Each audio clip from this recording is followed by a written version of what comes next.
So what's the difference between a repayment and an interest-only mortgage?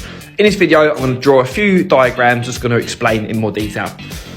So for example, with a repayment mortgage, every single month that you're making a payment on the mortgage, every single month you make a payment, some comes off the interest, some comes off the actual mortgage itself. So for example, if you had a 35-year mortgage, and bearing in mind, in real life, this diagram changes slightly because every time you remortgage, the rates are different.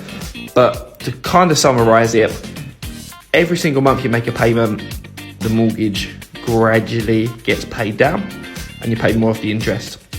So if this is a 25-year mortgage and you've borrowed 100,000, every payment that you make gradually chips away at the mortgage. So by the time you get to the end of the 25 years, the mortgage is completely cleared. Interest only is completely different.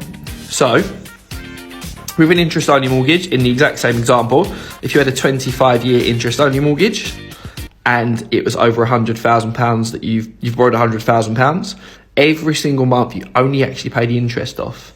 So by the time you get to the end of the 25 years, if you've not made any arrangements to pay the mortgage down, you still owe the same amount as when you initially started with the mortgage.